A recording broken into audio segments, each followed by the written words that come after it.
Saudara-saudara yang para pemirsa yang sama dimuliakan Allah Subhanahu wa taala, maka dengan demikian Allah catatkan tadi kepadanya, katabakallahu sakiran wasabiran wa man nadhara fi dini ila man huwa dunahu wa nadhara fi dunya ila man huwa fawqahu fa asifa ala ma atahu malam yaktubullahu sakiran wasabiran.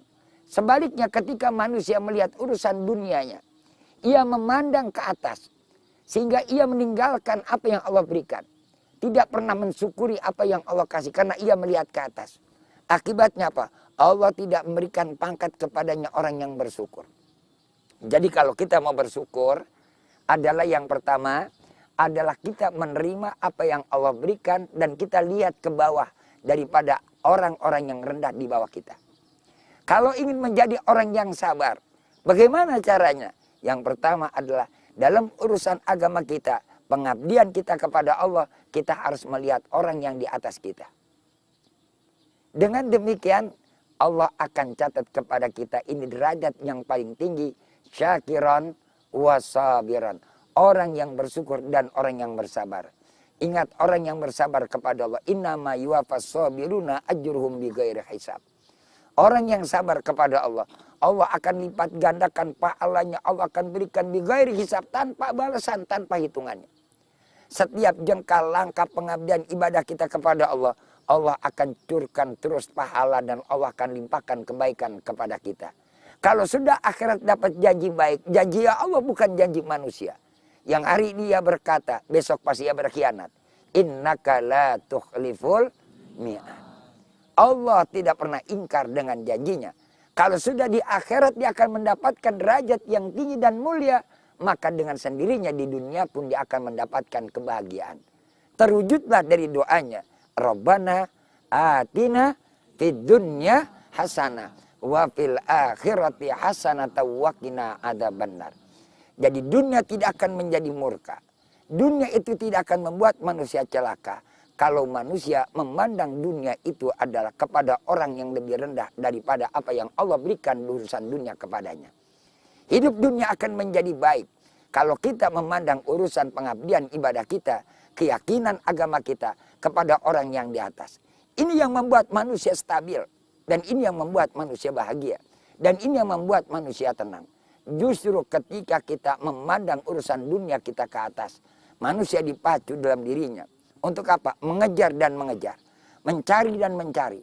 Mereka mengumbar tidak pernah henti. Akhirnya dia hidup disibuki dengan dunia. Ya man di dunia istagal qad garautulul amal. Kalau orang sudah sibuk dengan urusan dunia, qad garautulul amal, maka dia akan ditenggelamkan oleh ambisinya yang tidak pernah akan hentinya. Jadilah korban ambisi. Korban kemauan. Tidak pernah wujud, tidak pernah sampai. Ia terus dijadikan korban, mengejar dan mengejar.